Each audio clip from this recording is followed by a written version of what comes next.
Okay, Rabbi, we're going to discuss tonight the Parashat of Lech Lecha. This is the Parashat of the week, right? That we read. Every week we read a different Parashat in the Chumash, in the Shabbat. So Lech Lecha today is this week's Parashat that we're going to read on Shabbat. What is Lech Lecha about? It talks about Avraham Avinu. Right? Avraham Avinu is considered to be the ultimate patriarch of the Jewish people. What does that mean? That he was the first ger, he was the first convert. He was the one who was born as a goy and converted to Judaism, and he started the Jewish people. He was the founder of the Jewish people. What, this is what happened. Yeah, Avraham Avinu. Yeah, Abraham converted. He was the founder of the Jewish people. Yeah, he's like converted. That's what happened. Pretty much. So how did this happen? Chazal say several things about Avraham Avinu. First of all, he was born to Terach. Right, his father was Terach. Terach was Ubeduri. He was an idolater. What was his job? Everybody has a job, right? Business, whatever. What was his business?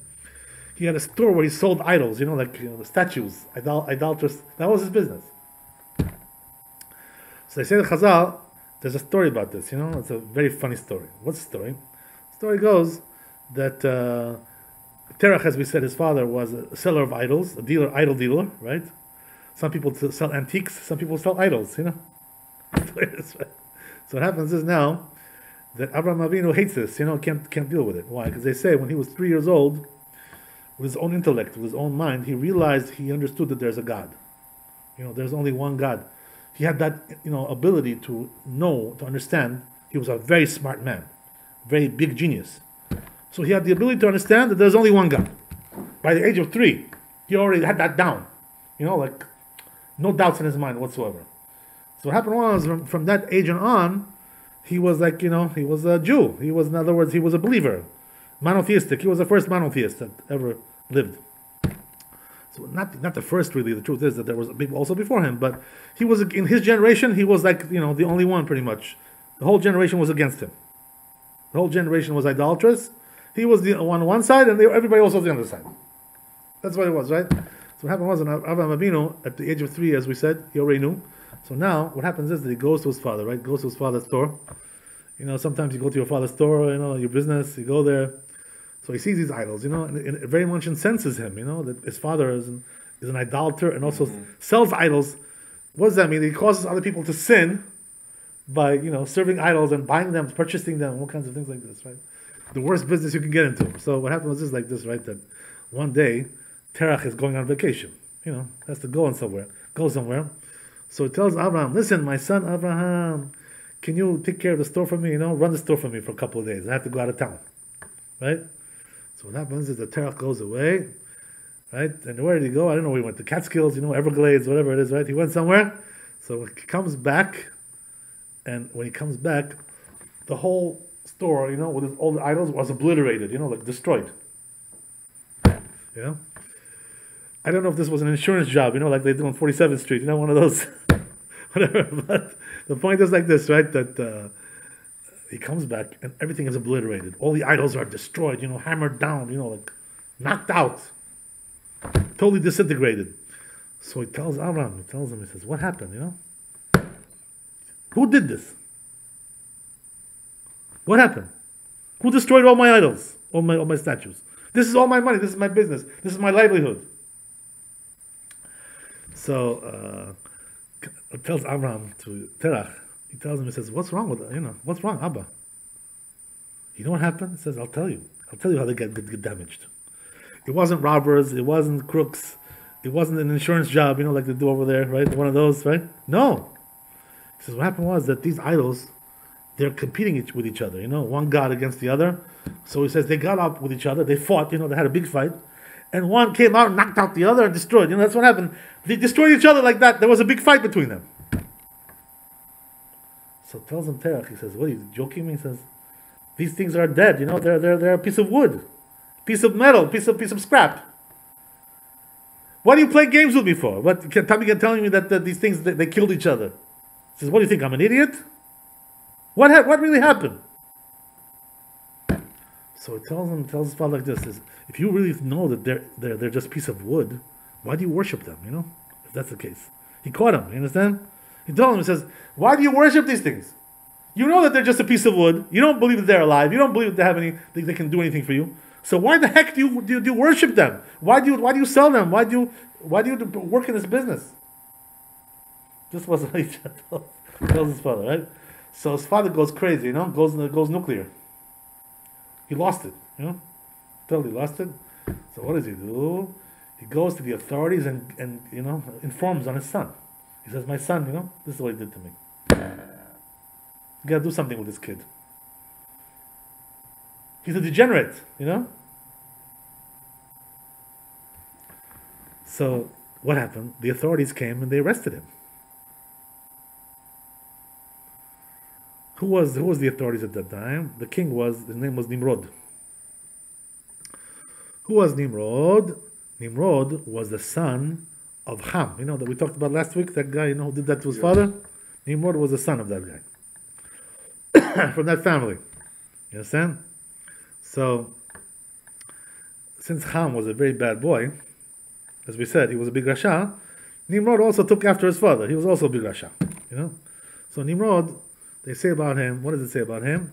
That he was Gibor Tzad Lifnei Hashem. What does that mean? That he knew how to be a mighty man. So the Chazal, they interpret it in several ways, this thing. One thing is they say that Nimrod, what was the might that he had? What, he was so mighty, such a big fighter, big boxer, what was he? So they say that there's two things. One is that he had the suit that came from Adam HaRishon. There was a special suit that Adam HaRishon had. Whoever would put on that suit, whoever put on that beged, would have special powers. He could beat everybody up and overcome anything, trap any animals, overcome animals. Anything he could do. It gave him like a superpower. Make him Superman, Not a Superman, puts on his cape, That's what it was. It was a Superman outfit. This was from Adam HaRishon. So what happened was that it got into Nimrod's hands, this thing, somehow. After Adam HaRishon died, somehow got into his hands. It happens. So what happens is that he used to wear this outfit. Anytime he would wear it, he would overcome anybody. Nobody could beat him. Nobody could, outfox him, outsmart him, nothing. He was the rule. That's why he became king. That's number one. He had that outfit. This is why they call him a Gibor Tzad. Number two, they say also, there was another thing that he had. He had the power of the mouth, right? What does that mean? He was able to speak in a very charismatic way, like Obama, to convince people, to do all kinds of bad things. So this is exactly how he was also. He was a rapper, He knew how to rap very well, and he made everybody crazy. What does that mean? He turned them against God. He told them, what do you need this for? Be liberal, love liberality. Don't do the mitzvot. Be a loser, be a bum, just like I am. Be like me. That's what he told them. He convinced them because he was very charismatic. He knew how to speak. You remember what Farrakhan said about Obama? Yeah, what did he say? When the Messiah speaks, you got to listen. Another loser. Okay, so they go in pairs, they go together. So what happens like this, right? That's what it says in the Proverbs, by the way. One of the things that we're going to learn in the Proverbs, one of the verses of the Proverbs, what it says? That there's two types of people in the world. There are the ones who praise the wicked, and then there's the ones who fight with the wicked. Try to battle with them, So who praises the wicked? If he's also a Rasha himself, wicked, he praises the wicked. He likes him, Wow, this is my man, He's a Messiah, as you said, right? Something like that, right? Tells you. If he praises the wicked, that he's also wicked. Otherwise, he wouldn't be praising him. But the righteous people, they fight against the wicked. That's what they do, right? They try to pound them down. So this is how you know if a person is wicked or not. What friends does he keep? What company does he keep? If he has bad friends, he's also bad. If he has good people that he keeps good, he's also good. That's the way it is, right? Same thing over here as well. So what happened was that Nimrod was the king at that time.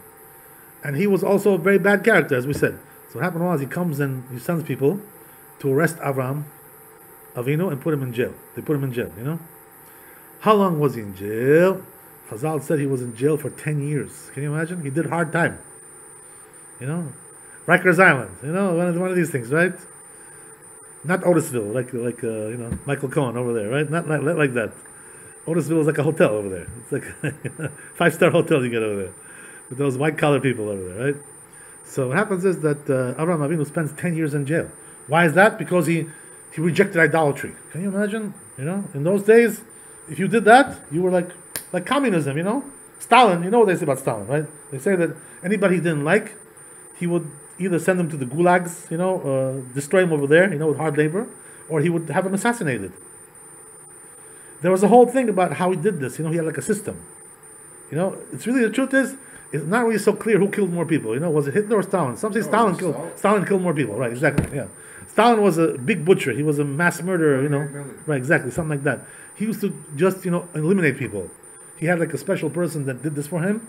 He would tell him, get rid of this guy. Next on the list. So they say that when they used to get rid of this person, Stalin, not only they would kill him, but they would also erase his history, so nobody should remember anymore that he was alive.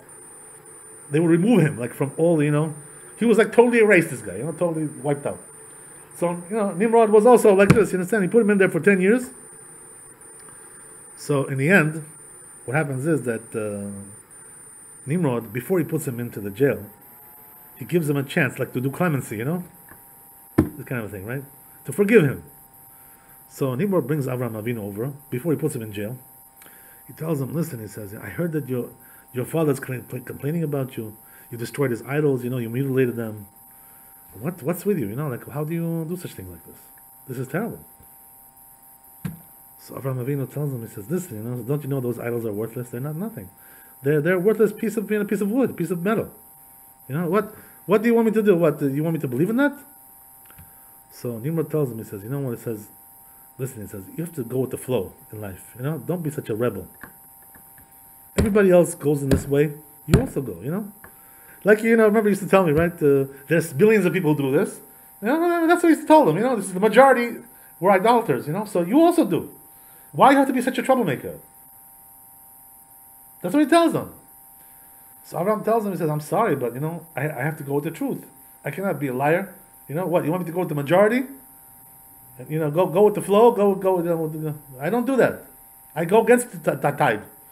I go with the truth.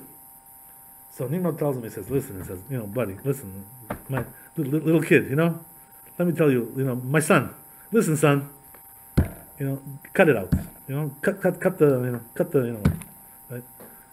I'm going to bring over here now an idol, just bow down to it, and I'll let you off the hook, I'll let, no jail time. Total clemency, right? You'll be forgiven for everything. Right? That's it. So Abraham tells him, no way, I'm not going to do it. I don't care what you do. What you tell me, whatever. So Nimrod, right, tells him, he says, you don't want to bow down? So he says, you know what? He says, okay, if you don't want to do that, at least do it like this way. What I'll do is I'll pull a trick. I'll drop something on the floor, and you just go pick it up as if you bowed down. It's not really bowing down. It's not what you intended. So he says, no, I'm not going to do that either. I'm not going to do any tricks. There's not going to be any, stunts, I'm not Adam Schiff, right? Doing all these tricks in the basement over there. I'm not interested in that kind of stuff. Pulling all kinds of tricks, right? So Nimrod tells him, he says, he says, you're a big troublemaker. You know what I'm going to do to you, he says, if you think you really are such a hotshot, and you believe in your God so much, I'm going to test you now to see if God is going to save you. I'm going to put you in the iron, in the kiln, in the oven. I'm going to put the heat up all the way. I'm going to put you in there. They're going to drop you in. If your God is really true, let him come and save you. If otherwise you're going to die. You understand? So Abraham tells him, I don't care. He says, I don't care what you do. I'm not going to bow down to your stupid idol. That's what he tells him. So brings Nimrod, right?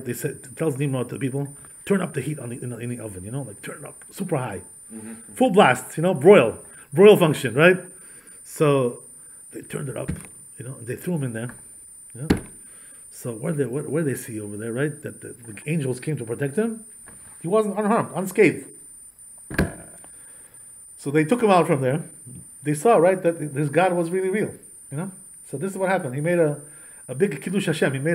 He sanctified the name of God like that, right? He was willing to give up his life in order to sanctify the name of God, monotheism. So can you imagine? This is our forefather. This is our patriarch. You understand? We come from this root. This is the root of the Jewish people. That's why we're so stubborn about that. Only one God. That's the way we are. Nobody can come and tell us, listen, there's 2 gods, there's 3 gods, 4 gods. We don't believe in that junk. The Jewish people we go, in one way. That's it. We don't have these kinds of things. So Avraham Avinu, this is how he started. You understand? This was his first trial. He was tested in 10 different ways to see if he was loyal to God. Again and again, he was tested again and again and again, 10 times. God wanted to see if he's really, really loyal. That's what happens when you have a founding father. The founding father has to pay the dues for everybody. You know? He's the one who has to make that, pave the way for the whole nation. So this is what Avraham Avinu did. He paved the way. The last trial, as we know, right, the worst and the last was the binding, that he had to go and bind his son on the altar, right? Told him, go bring up your son on the altar.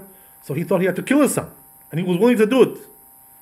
No qualms, no reservations. So he went all the way, No, non-stop. Avraham Avinu was unstoppable. That's the way he was. He was tested. So they say something amazing, right? They say the Chazal, that the truth is that Avraham Avinu was supposed to be tested even more after that. They had more on the program, on the itinerary. They had more tests for him coming up. Wow, this is too much, Come on, give me a break. So you know what he said? He requested, after the binding of his son on the altar, he said, I request of you one thing, God, don't test me again. Because this test was, almost, took me out of my mind. So tells him, says, do me a favor, that's it, enough, Dayenu. No more tests. I don't want any more. Don't test me anymore. So what happened was that they listened to him. The prayer was accepted by God. What does that mean? He was really supposed to be tested more.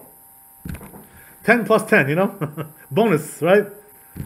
But what happened was that now Hashem had to transfer those tests to somebody else.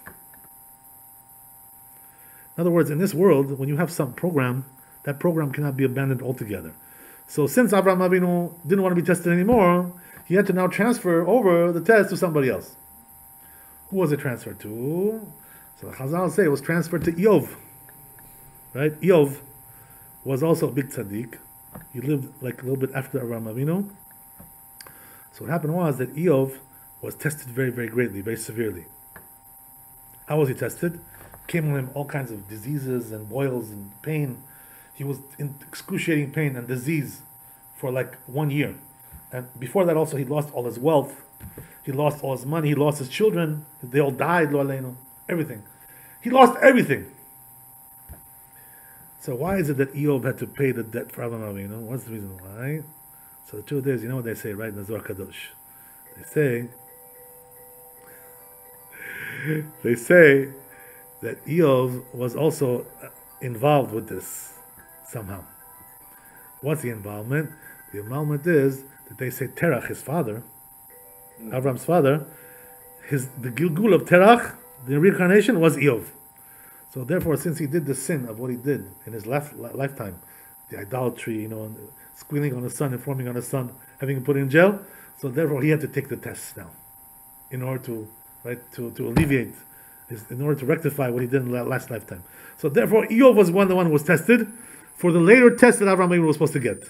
Can you imagine? Wow, something unbelievable. Anyway, getting back to the central issue here, Avraham Avinu was a very, very smart man. Because of his great, great genius, what he did was he learned all the sciences, that were at that time at that point in history. He knew everything, all the metznei, the sciences and the disciplines, and the astronomy as well, astrology, the movements of the stars. He knew all that. He was very, very expert in all these things. Very, very, very wise man. Super, super wise. How wise was he? It says the Midrash about him that everywhere he would go, every location, he could tell that place, the nature of that place, and who is the angel that runs that place. He was smart enough to know these things. He knew very, very, very, very, he had great, great wisdom about it, spiritual wisdom as well. But the problem was like this, right? Avraham Avinu, as we said, he was born a goy. So because of that, he had to convert, and therefore what happened was that he had to convert also his lifestyle as well. What does that mean? As a goy, he was studying all the disciplines, sciences, this astronomy, whatever, all these kinds of things. Like every other nation that we have in the world, they study these things, they use them for all kinds of things, for their purposes, right? All kinds of issues. So what happens is, right, that Avraham Avinu now has to transfer over and convert. So this has had his own, right, qualifications. It has its own, right, ramifications over here. What were the ramifications? Avraham Avinu, right, they say the Chazal something very severe about this. You know what they say, right? Avram and his wife Sarah, they were both, impotent. What does that mean? They couldn't have children. They were barren. Avram was impotent. Sarah was barren. So, you know how she was barren? There is such a thing in Jewish Judaism, which is called Ailonit. You know what that means? I don't know what the word is in English for this, but there's a condition where a woman gets born, a female, but when she grows up, in the teenage years, she doesn't develop breasts, she doesn't develop like the female characteristics, pubic, hair. She doesn't get like, all these things, and her voice remains like deep, not like a woman, doesn't develop. It's like a hormonal, in function there, right? Some kind of, hormonal problem, whatever. So what happened was that she was like that. That's what she was, and also him. He also was not able to give, to have children. They were both like this. They married each other. They both, thought that, I guess it's right to marry each other because we have no chance of having children. So, one marries the other like that, right? Why should it be any bit different? So what happened was that, according to his mazal, Avraham Avinu knew, according to his fortune, they were never going to have children. Him and Sarah, there was no chance. They were going to be childless all their life. This was the mazal of Avraham Avinu. That's the way he was born.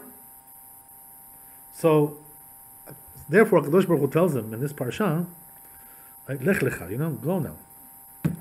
Why does he tell him to go? You know why? Because Avraham Avinu, in order to change his mazal, he needed to change a lot of things in his life, several things. Chazal say we needed 3 things over here to be changed in order to change his mazal. Why is that? Because the mazal is very strong. To get out of your mazal, you need to have a lot of zechuyot, a lot of merits. So therefore, he tells him to change 3 things in his life. Number 1, he tells him over here, Lech Lecha, go and go to a different land. Where do you want him to go? He wanted to go to Eretz Israel. At that time, where was he? He was in Mesopotamia, which is like Iraq over there, Turkey, that area, this area. So he was in Mesopotamia. That's where he was born. He goes, Kadosh Baruch Hu tells him, you got to change your location. Why? Because the Chazal say, right? Shinui mazal, shinui makom, shinui mazal. What does that mean? When you change your place, you also change your mazal. That's what happens. So if a person has a bad mazal somewhere, what does that mean? He can't have children over there. He's not succeeding in having children. He can't start a family. Also, his parnasa, maybe it's not good. Whatever, all kinds of things like this. He can't get married. Can't find a suitable mate. So what should he do? Go try somewhere else. Try your luck. Go somewhere else. That's what he should do. So therefore, Kadosh Baruch Hu told him, he says, you know what? I need you to change your place because of this. Number 1. Number 2, what else did he have to change? Also, he had to change his name. Right? What does that mean? His name was Avram. Right? Then they called him Avraham. What does that mean? He put an extra hey in his word, in his name, because they also say when you change your name, you change your mazal. That's what happens, right? Interesting, by the way, regarding this issue. This is the reason why when a person gets sick in the religious world, Jewish religious, when a person gets really, really ill, right? Just about to on the verge of collapse. So you know what they do, right? If it's that desperate, they change his name in order to maybe to change his mazal that he shouldn't die. That's what they do. It's one of the things that they do, So you see the same concept as well in this issue, right? That they change his name. Why? Because maybe we can save his life. Sometimes that can trigger something, from above, whatever, something like that. So he had to change his name as well. What's the third thing he had to change? He changed his location. He changed his name. What else did he change? He also had to change his body, right? What does it mean to change your body? To work out in the gym? To get the biceps? No, we're not talking about that. What are we talking about? He had to get brit milah. He had to be circumcised, right? Cut off the foreskin. Choop. And that also, now these 3 things, that Kadosh Baruch Hu told him. He said, listen, I know you think as an astronomer, you astrology, you know that you're not going to have children according to your mazal. But I tell you, Avraham won't have children, but Avraham if I add a letter to your name and all these three things that we mentioned, we change everything, then you will be ready to have children. You understand? So can you imagine? But he was the first Jew. Yeah, he was the first Jew. He converted to Judaism. That's what happened. He was the first Jew. Yeah. Now, how was he born a goy? Yeah. When he was the first Jew? He converted. So Judaism was already in place.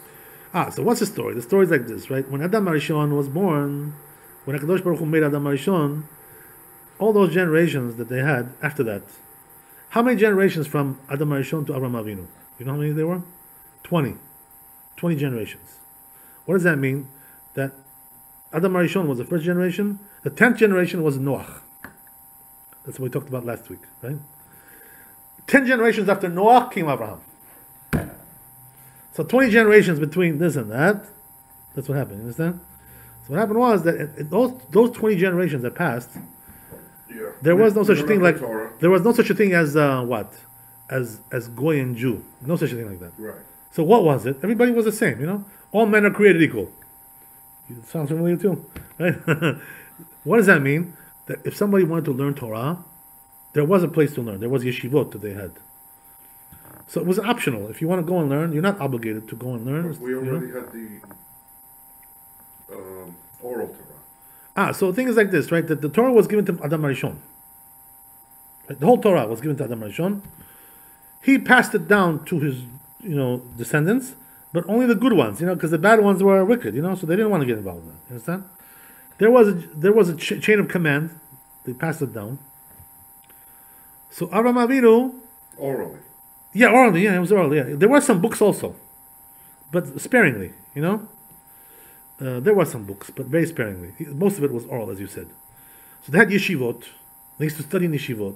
Right, the famous yeshiva, they say, right, in that time was who? Shem Be'ever, right? Who was Shem Be'ever? Shem Be'ever were the son and grandson of Noach. They had a yeshiva. They used to study Torah over there. Shem was a big tzaddik, right? So Shem, Abraham came from Shem. So Abraham studied with Shem and Ever. He studied in the yeshiva. And then also Yitzchak studied there, and also Yaakov studied there. They studied the Torah they got from there. But what happened was that at that time, there was no such a thing as Jew or non-Jew. You want to study Torah, you can study. Anybody can study. Anybody can go if he wants to. No force, no coercion, right? No nothing like that. So what happened was that now that Avraham Avinu came along, he converted to Judaism. He made that step. He went to the other side, totally. So that changed the equation a little bit in the world.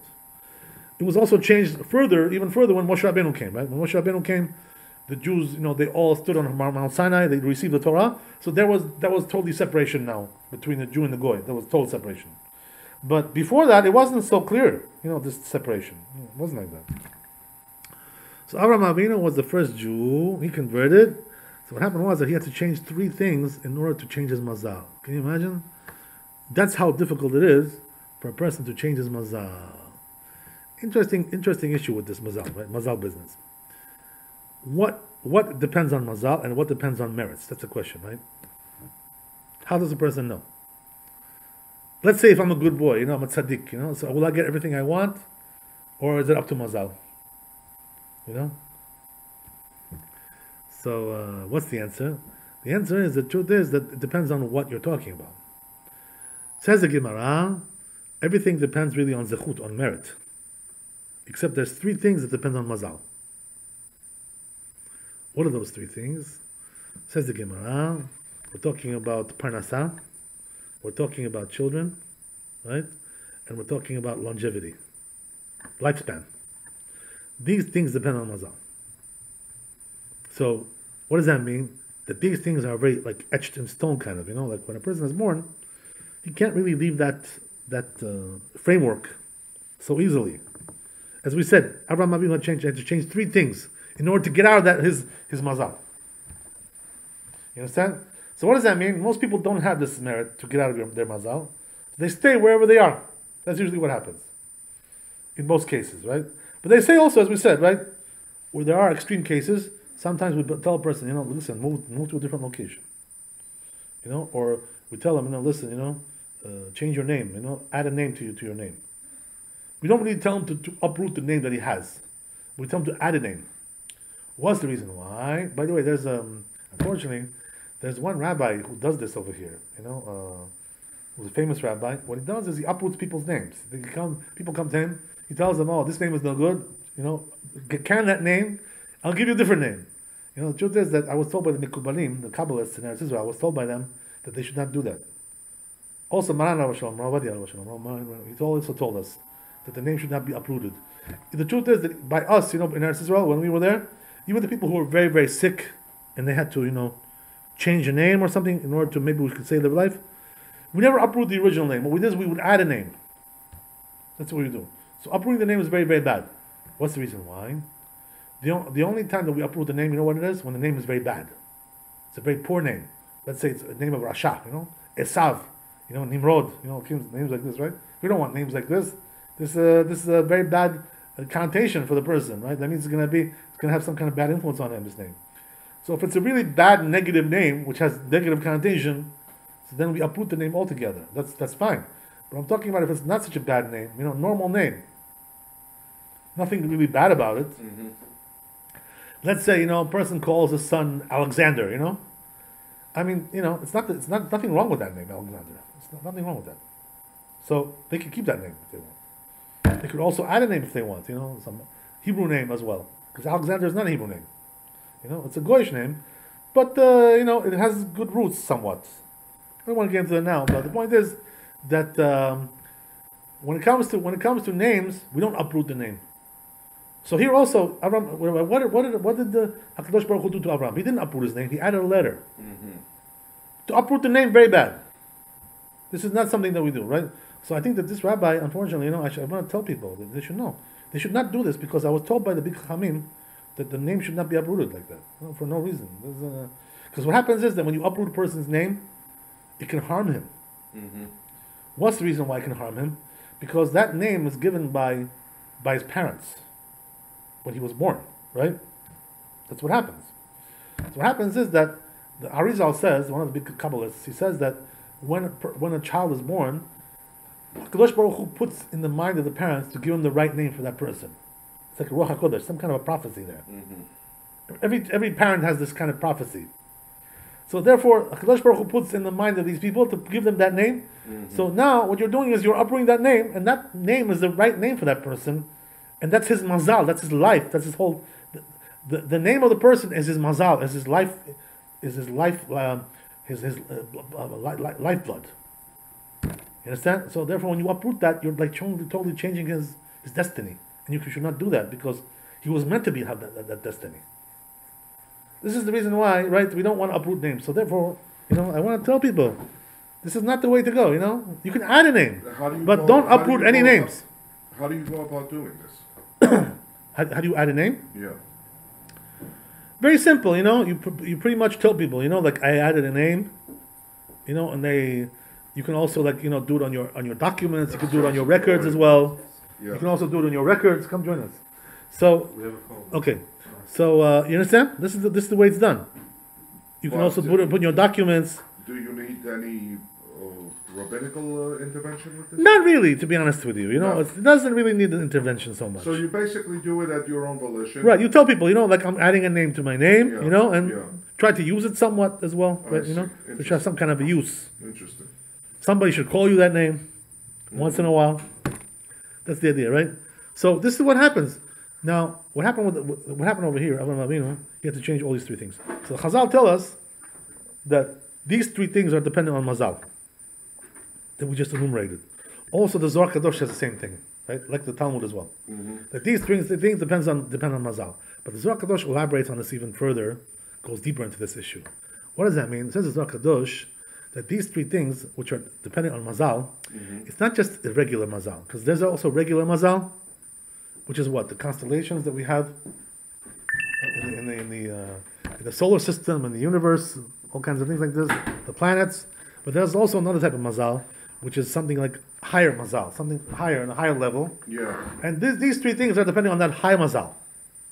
So the question is like this, right? If a person really, if these things depend on Mazal, how is that fair, right? Why should I be born in a bad Mazal? You remember your brother used to tell me, I'm ubeduri, that was a joke, right? Why should somebody be ubeduri and somebody bednieri? Why, for what? How is that fair? How does that work into the scheme? God is perfect, right? So where's the justice over here? This is the question, right? So the answer is, the justice is in this, that this mazal, since it's a different mazal, which is not related to the regular mazal, it comes from also merit. What does that mean? The merit of your former lifetime. What you did in your former lifetime, the person that you were, it goes according to what you did then. So what happens is that Kadosh Baruch Hu, what he does is, what you did in your former lifetime, he brings you in a mazal now in order to give you what you deserve from that. It's like a rerun, a continuation, to be continued. That's the idea. This is the way it works. So what happened was that Avraham Avinu had to overcome this mazal. And this is the reason why he had to change these three things. You understand? But the truth is that even if you take all this into consideration, what we just said, there's still some questions that come up. What are the questions? The questions are that the Chazal tell us also other things which seem to contradict this. What does that mean? They tell us that there are certain things that also help you with parnasah, or help you with, all kinds of things, right? These kinds of things. So what are they? They say, right, if a person keeps Shabbat, it helps his parnasah. A lot. Big time, right? Especially the meals, 3 meals during the Shabbat. Number one. Number two also, if he honors the Torah, it helps his parnasah, right? The truth is that the Torah is the biggest source of parnasah, of wealth. People don't realize that. When you come to a Torah class, you may think you're just hanging around, having some matzot, some cake, some sushi. You don't realize that you're earning now your parnasah. Where do we see that, by the way? There's a pasuk, there's a verse, what it says, right? Orech yamin bimina uvismola osher bechavod. Right? It says on the right side of the Torah, there's longevity. It also gives you longevity. And on the left side, there's wealth and honor. So what does that mean? Wealth and honor and longevity come from the Torah. But we just said, wait a second, it depends on mazal. How can it be both ways, right? Also, we said Shabbat, right? Also gives you wealth. There's also other things that the Chazal said gives you. It's good for wealth, like giving tzedakah, giving maaser. Also, they said, right, if you wash your hands before the meal, with a cup. This also, because they say that if a person eats bread, he doesn't wash his hands with a cup, it gives him poverty. Also, another thing, right? They say that if a person eats a meal and he drops some crumbs on the floor, right? Some breadcrumbs. I'm not talking about falafel, right? Breadcrumbs. He drops on the floor. So they say if he leaves them over there, it also causes him poverty. He should have to sweep it up. There's a whole thing like that, right? In the Gemara. So there are certain things like this where they tell us, Chazal, if you do this, it's going to help you with your parnasah. But we just said it's mazal. So, make up your mind. Which one is it? This is the question, right? So what's the answer? We also mentioned, before I give you the answer, right, I want to mention, tie it into the Mishlei, into the Proverbs. What does that mean? As we mentioned last week, right, there's a verse in the Proverbs where it says what? It says, Birkat Hashem hita ashir. This is in Perek Yud, in the 10th chapter, in the verse 22, in Mishlei, in Proverbs, it says, Birkat Hashem hita ashir. Right? The blessing of Hashem is what makes you rich. V'lo yosif etzev ima. It's not going to give you any sadness over there. Meaning what? If you get blessed from Hashem, it's not going to be like, hard labor, like the labs, dental labs, sitting there, like you tell me, right? It's very hard labor. It drives you out of your mind, right? When you get blessed from Hashem, you don't need to do hard labor. It just comes. So we mentioned last week about this. We talked about this, But the interesting thing is what I forgot to mention last week. I want to tie it in now to our discussion over here, which is that what? That the truth is that Chazal explained in the Zohar Kadosh, how is it that you get blessing from God like that, with no effort to get money? What gives you that? How do you open? What's the key? How do you open the door? Is it electronic key? Key fob? Whatever. How do you do it? Or is it a sensor? What? How do you open the door? So they say it's all Torah. What does that mean? What really gives you this bracha that we're talking about? Blessing from God without any effort, without any suffering. It's from the Torah. The Torah is what gives you this merit, this zechut. So when a person learns Torah, he eventually becomes wealthy. That's what happens. The Torah gives him wealth. The best charm for wealth is Torah. Unbelievable. People don't realize that, So now comes right to the interesting question over here, which is that, wait a second, you just told me that's all mazal, now you're telling me it's Torah. Right? So what's the answer to that question? So you know what it is? That the Torah, there's two ways to answer this question. Number one is that when a person has a certain mazal, what happens is that the Torah can't make him absolutely rich. Because his mazal is the pits. It prevents it. Doesn't allow. So you know what it does though? The Torah helps him to maximize the profits according to his mazal.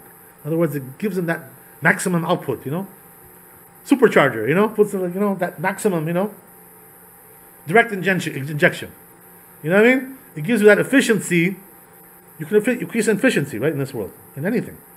The engines, now they're twice as powerful as they were before. You know that, right? I don't have to tell you. Yeah. How is that? Because they increase efficiency. So what happens is that when you do these things that we just mentioned, it increases the output according to your mazal. Gives you maximum. That's one way to look at it. There's also another way to look at it. That what? If you really have the zechut like Avraham Avinu, right, that you can overcome your mazal altogether, so then you can also become like filthy rich. There is a thing like that as well. A person, what does that mean? It says in the Gemara, in Masechet Yevamot, about Rabbi Akiva, right? Rabbi Akiva was poor all his life, dire poverty. He studied Torah for 24 years, and then says the Gemara, he became filthy rich. Mm-hmm. So the Gemara says, right, there were 6 ways that he got money, all from like miraculous ways, miraculous intervention. And he didn't work one day for that money, except that he studied Torah for 24 years. So some of the things that happened was that one of them, first of all, is that his father-in-law was very wealthy. You understand? So what happened was that since his father-in-law was very wealthy, but he disowned his daughter because he married Rabbi Akiva, who was considered to be like a lowlife in that generation. Amaretz. He wasn't learned at that time. He didn't know nothing. So his father disowned them, and he didn't want to give them money. He was a billionaire, the father. His name was Kalba Savua. So what happened was that once Kalba Savua realized that Rabbi Akiva became such a big chacham, he left all his inheritance to him. So now, all of a sudden, Rabbi Akiva, this guy dies, all the money goes into his pocket. Number one. Right? All miraculous things like this. Number two also, they say one day he was walking on the beach, Rabbi Akiva, and there was a ship, that was sailing, and it was like full of treasures, like this ship, laden with treasures. So it got shipwrecked, Mm-hmm. So what happened was it washed ashore, and all the money Rabbi Akiva took everything. So again, we see, right, there's also another story, which is that he married also a second wife. It seems like his first wife either passed away or something, whatever. So he married a second wife. We talked about this before. He was the wife of Turnus Rufus, right? She converted. She was a convert. She was a Roman lady, right? She converted. So what happened was that Turnus Rufus was also very wealthy, He was a Roman, like with big accounts, Swiss accounts over there. All the money of Turnus Rufus went to him. Why? Because he married her, and she transferred all the money to him. So all the money came with no effort. You understand? Why is that? Because he sat and learned Torah for 24 years. By the way, I want to end with this. I don't want to keep you too long, but interesting ideas like this now. See, the Torah does different things for different people. It gives everybody blessing. But depending on who you are and what you are, it gives you a blessing in a different way. So what does that mean? If a person is not really like a big chacham, he's not so devoted to Torah. He comes to a lecture, like once in a while, comes in, comes out. So he gets blessed with that, gets blessing. With financial blessing. He gets blessed. But he gets blessed right away. Now, what happens is that when it comes to a chacham, somebody who's studying Torah, going to Jerusalem, seeing the yeshiva over there, like this. So what happens, this guy, he doesn't get blessing right away. Why? Because Hashem knows that if he gets blessed right now, he'll never study Torah. If he gets wealthy now, the wealth will take him into, to Las Vegas and Monaco and, the Riviera. He'll start vacationing, the Italian Alps, go over here. In order to keep him in Torah, what does he do? He keeps him poor. Until he learns really the Torah, he acquires the Torah. And then once he acquires the Torah like he's supposed to, then he gives him in one shot, the whole thing. Like rams it on him, Makes him into an instant millionaire, instant billionaire. That's exactly what happens. So it depends on HaKadosh Baruch Hu does the best according to what the person needs. He knows his needs according to what he is and who he is. That's the idea, So another thing I want to mention also before we go, they say the Chazal that in this parsha also, Kadosh Baruch Hu offered to Avraham Avinu two choices, right? Choice A, choice B, right? Multiple choice. What does that mean? That the question was like this, right? When my descendants sin, Avraham Avinu knew he's going to be the father of Jewish people. So he tells them like this, right? If my descendants, my children, they sin, how are they going to be atoned for? So Kadosh Baruch Hu says, no problem. He says, I have a program for that. You choose, right? You're the forefather, you're the patriarch. You choose which one you want. Choice A, they can go to Galut, exile, like we are now, Rigo Park, right? Choice B, Geinam, right? Jojocheti, Geinam. Purgatory. So he told him, he said, can you show me like a video of each one? So I can see what we're talking about. So he shows them Galut, he shows them, right? Europe and, the massacres, this and that. He shows them then Geinam, Jojocheti, So once he saw Geinam, he says, oh, the choice is very easy. He says, I choose Galut, choice A. Why is that? They say the Chazal, the Geinam is so bad, Jojocheti, it's 60 times worse than any suffering that a person can get over here. You understand? So like every second is over there like tremendous suffering. So therefore once Avraham Avinu saw that, he said, I choose Galut. No question about it, right? Hands down, I choose Galut. So what happened was that this is the reason why the Jewish people, even though they do go to Geinam for 1 year after they die, but then they get removed from there. Why is that? Because Avraham Avinu told Kadosh Baruch Hu, I choose Galut. I don't want Geinam. Because the Goyim, once they go in over there, they don't come out. You understand? The ones who were sinners, they don't come out from there. They go in, that's right, as they used to say, right? They check in, but they don't check out, right? That's the idea. So therefore, Avraham Avinu, once he saw that, he said, oh my God. He says, once he saw Geinam, he says, no, I don't want that. Choice A, I take Galut, right? So what he did was, Avraham Avinu, when he took this choice, he saved the Jewish people from Geinam, right? They should be forever stuck over there. Hashem should help us, Mr. Hashem, to have the Geulah Shlema, the redemption of the Jewish people. Mashiach b'mehera v'amenu, amen v'amen, chazak u'baruch. And whoever was watching this lecture, including my big crowd over here, should have a blessing, wealth, and happiness, and good family life, and children, and happiness, and only good events, only smachot, rak smachot, amen, amen. Chazak u'baruch. Thank you. Thanks for coming. Interesting.